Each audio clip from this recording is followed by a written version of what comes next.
Become our student and get access to effective and free educational materials.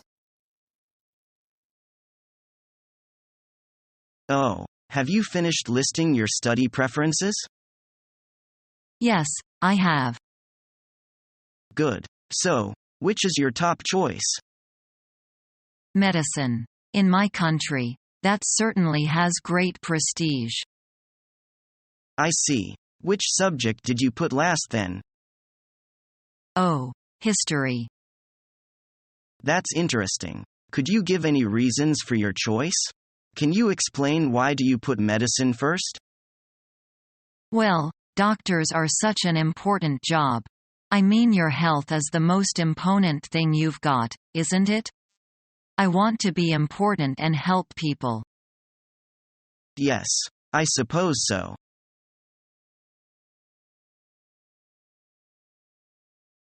Mister, there are two things that you'll need to know. What are they? Mister, the school has 3 lunch periods, and the kids are divided into 3 groups to go to lunch. Wow. Mister, furthermore, when you are dismissed in the afternoon, you will be divided into 2 waves. 2 waves? Mister, the school parking lot is not big enough for all the school buses to come in at one time. So only half the buses come in first to pick up the first wave students. And the other half come in later to pick up the second wave.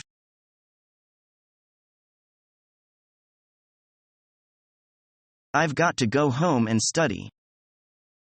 For what? The test tomorrow. If you don't know it by now, you might as well not bother studying.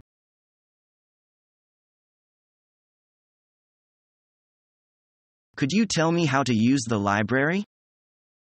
Sure. All you need is your student ID card or admission card to check out books and read journals or magazines in the library. How many books am I allowed to check out at a time? 2 books at a time. Except magazines or journals, they have to be read within library. How long can I keep the books? For 1 month. If you can't return the books in time, you'll be fined. But if you renew them, you can keep them longer. I see. Now I want to check out 2 books on spoken English. Can you show me where I can find them? Yes, just over there to your right. Thank you very much. You're welcome.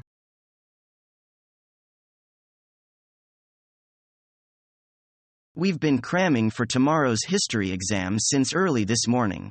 What do you say we take a break and listen to some music, okay? Now that you mention it, I'm getting a little bummed out from studying non-stop, too. Listening to some music for a while would suit me just fine. While you're picking out a record to play, I'll grab a couple of beers out of the refrigerator. You sure have a lot of discs here. Yeah. I've got everything from rock and roll to the latest new wave stuff. To tell you the truth, I'm strictly into classical music. You don't happen to have any Bach or Mozart, do you? Sorry, my taste in music doesn't go back any further than the 1960s. Music written before then is just history to me. Well, speaking of history, let's get back to the books. We've got an exam tomorrow, remember?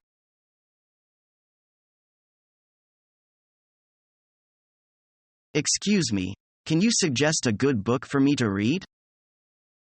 Yes, they are all on the shelf. Do you have an English-Chinese dictionary? Yes, here you are.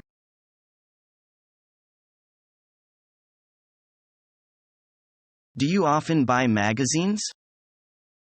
I buy a computer magazine every month. It keeps me up to date with all the latest developments. Why don't you find the information on the internet instead? Sometimes it takes too long to find the exact information you are looking for. Besides, I like to read a magazine in a coffee bar sometimes. Do you have an online edition of that magazine?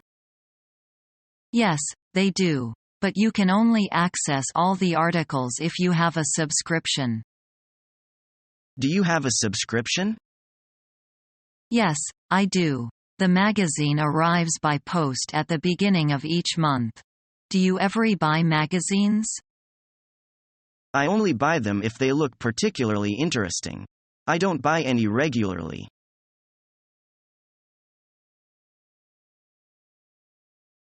Are there many idioms in English? There are hundreds and hundreds. English is particularly rich in idiomatic expressions. Can you give us an example? I'll look up the rate. To look up doesn't mean to look high into the sky or to look at the roof. It means to search for and find some information. What about the expression goodbye? Is that an idiom? That is just a natural, grammatical English expression. It has a direct translation in other languages. This is interesting, Ms. Parker.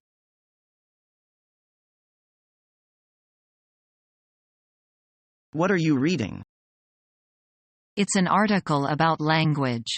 It talks about the idea of having a single global language. It seems that English already is the main global language. Does the article suggest that there should be an artificial language like Esperanto as the world language? Actually, it suggests English. The main argument is that English is already being studied as a second language in most countries: China, India, Mexico, Nigeria, Pakistan, and Japan. So beginning again. Does the article say anything about other language? How will they survive in an English-speaking world? The article points out that many languages have been lost and will be lost, but others will continue to be used for generation, even if English continues to be the dominant language.